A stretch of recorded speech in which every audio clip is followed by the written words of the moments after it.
Good morning, welcome back to the shop here at Basin Motorsports. I'm Canaan. Today I'm going to take you through a quick video of just making some custom welting for a current project I'm working on. I'm going to show you the sewing attachment feet, kind of how to measure everything out, and then I'll show you the application so I can give you kind of an inspiration or knowledge of how you can use it. So welting is kind of more of a traditional term, but I've heard it called piping, I've heard it called edging. You can basically use it for gap hiding if you want to, or you can put it on the edge of upholstery. Typically it's on the edge of seating, and more traditional seating, I say probably back in the 60s, maybe the late 50s, 60s, 70s is where I can remember it from. And it went around the edge of the seating. It's kind of like a small round piece that it's sewn to a seat or something else.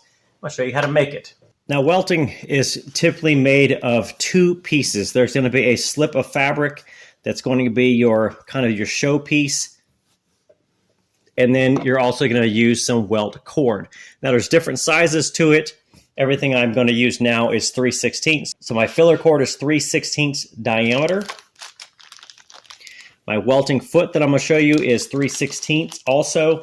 And I'm going to go ahead and replace the foot on the machine now. This is just my standard foot for sewing. It is flat on the bottom. Now this is what a welting sewing foot looks like. You can see that it has a curved, kind of a semicircle edge there. Now this is where your cord is going to fit through with your covering. And then there's also going to be a foot with the sewing. So if I show you, this has a hole in it right here. You can see that this is where the needle goes through to puncture the material and sew it together. So this is for a walking foot here with the semicircle.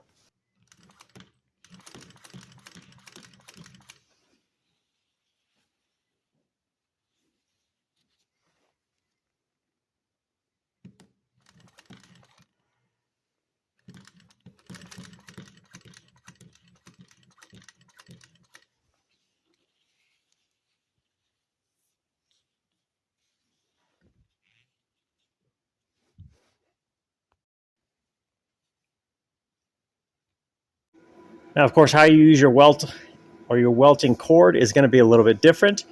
You can use it to fill in gaps between panels here. So I've just got some test pieces there to see what it looks like. You could take that, put it in between there and gap fill. And then obviously the tails, something like that, can go around the side edges.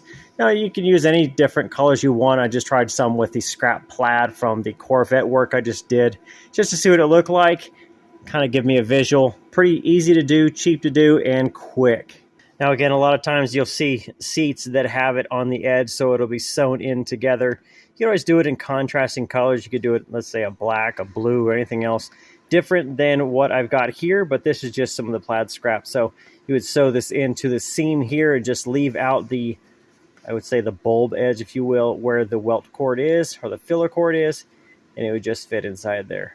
So that's pretty easy to do. It's not very hard to put it all together, kind of assemble it, sew it, cut it to length as you need to, and then just put it for gaps or some seats or whatever you're doing. Very easy to do, and it's especially easy if you have a welting foot on your sewing machine, just because it feeds it in there and holds it while it sews it.